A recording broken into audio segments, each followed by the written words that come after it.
फिर से स्वागत है मेरे चैनल पर। मैं हूं राज, आप देख रहे हैं हाईवे नाइट। दोस्तों, आज की जो कहानी है ये गुजरात से आई है, अहमदाबाद से। भेजने वाले हैं सुनील जी। सुनील जी एक हॉस्पिटल में काम करते थे। 1990 की कहानी है ये। वार्ड बॉय में काम करते थे और उनके साथ में एक घटी थी घटना जो मैं आपको आज सुनाने दिखाने जा रहा हूँ। तो चलते हैं उनकी कहानी में।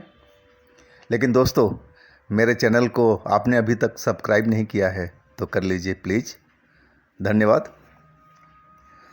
दोस्तों, मेरा नाम सुनील है। मैं अहमदाबाद के पास में एक हॉस्पिटल में काम करता था, वार्ड बॉय का। मेरी मजबूरी थी, मैं इसे काम तो करना नहीं चाहता था, लेकिन मेरे घर का हालात कुछ सही नहीं थे और मेरी शादी भी हो चुकी थी। पत्नी की जिम्मेवारी मेरे पे थी और माँ बाप मुझे अपने घर से अलग कर दिया था। तो मजबूरी में मुझे ये काम करना पड़ा था। मैं इस काम से तो खुश नहीं था, लेकिन करे तो क्या करें। और वही मैं अपने काम में मन लगा के काम करता था। मेरे में यही कमी है कि मैं जो काम करता हूँ दिल लगा कर करता हूँ। अगर नहीं करना है तो मैं पहले ही मना कर देता था। मैं पेशेंट की सेवा भी करता था, बेड वगैरह भी साफ़ करता था, खाना भी देता था। और सबसे सबसे मेरे को डरावनी चीज़ लगती थी मरे हुए बॉडी को उठा करके बेड से ले जाना। मैं बहुत डर जाता था।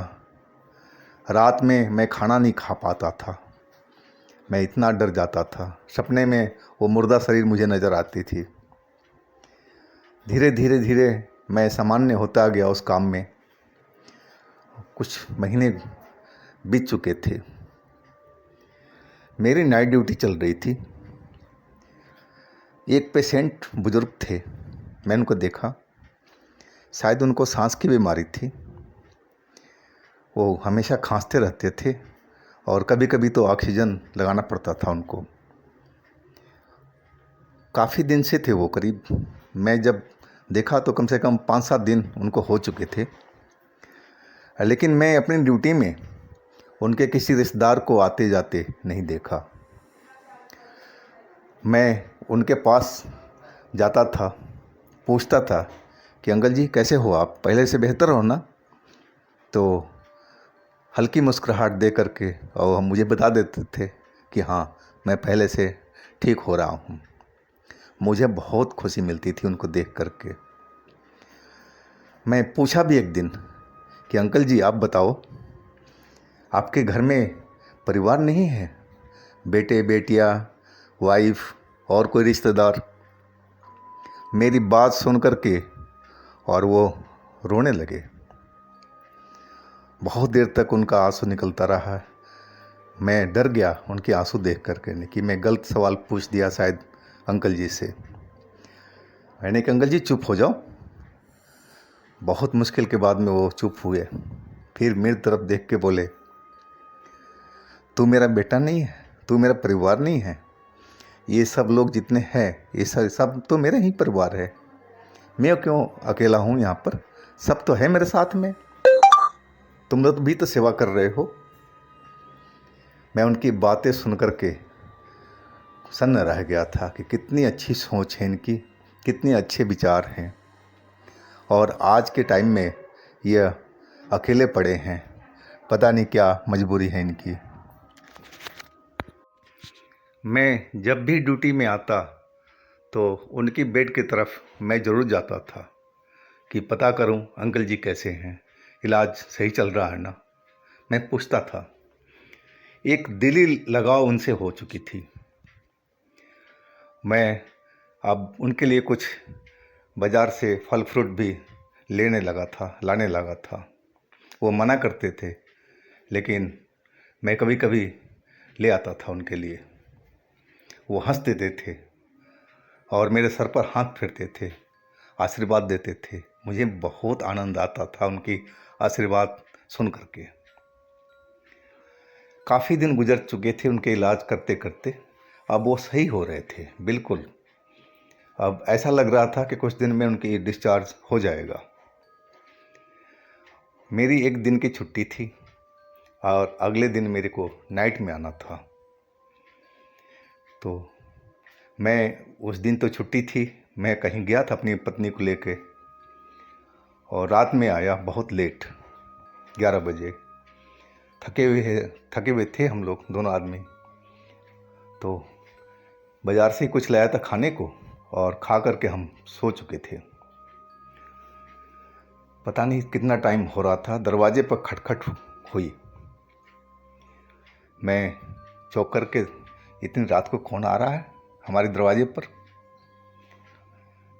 मैं कुछ बोला नहीं। फिर दोबारा खटखट हुई।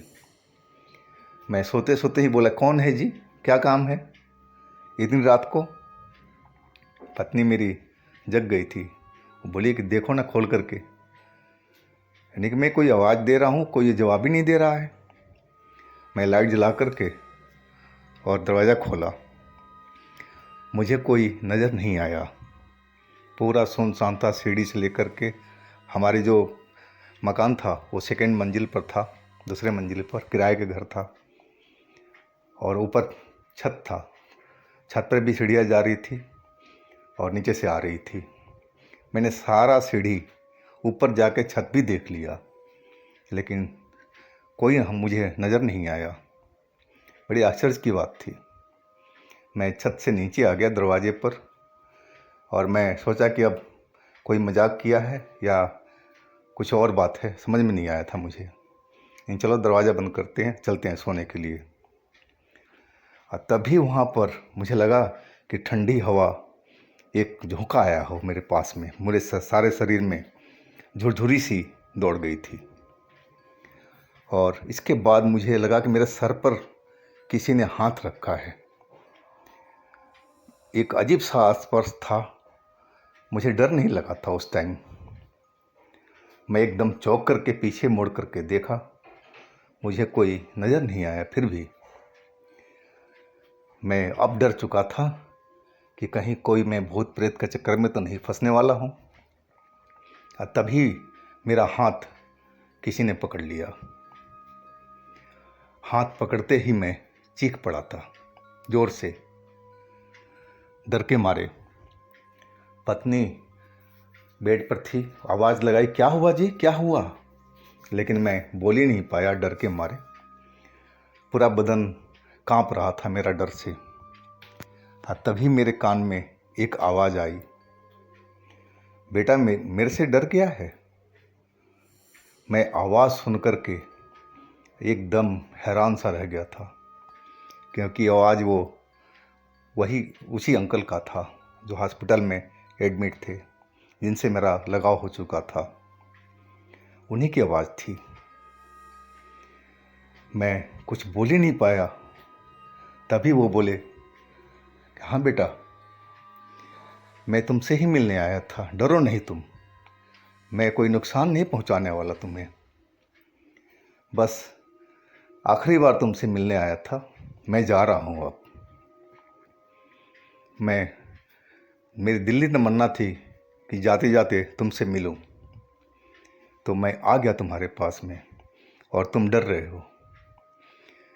मेरे मुंह से कुछ आवाज़ नहीं निकल पा रही थी। मैं बोलना चाह रहा था अंकल, लेकिन डर के मारे कुछ मैं पता नहीं मैं क्या बोल रहा था। फिर दोबारा उन्होंने मेरे सर पे हाथ रखा, बोले आशीर्वाद है, मैं आशीर्वाद दे के जा रहा हूँ बेटा, तुम आगे बढ़ो। और इसके बाद में आवाज़ बंद हो गई थी, और ऐसे लगा कि जैसे कोई सीढ़ियाँ उतरता हुआ नीचे जा रहा हो। मैं एकदम वहीं खड़ा था और अभी भी डर से कांप रहा था। मेरी पत्नी अब निकल के बाहर आ गई, बोली किससे बात कर रहे थे, कौन है, क्या बोल रहे थे, किसको क्या बोल रहे हो? मुझे इस हालत में देख करके वो चौंक गई। क्या हुआ जी, क्या हुआ जी? दौड़ के आई वो। क्या हुआ, किसी ने बोला कोई भूत प्रेत था, यहाँ पर आ गया था? वो डर गई थी। मुझे खींच करके बाँह पकड़ करके अंदर ले गई, दरवाज़ा बंद किया। पानी ला के दिया, लेकिन मैं पानी भी पी नहीं सका डर के मारे।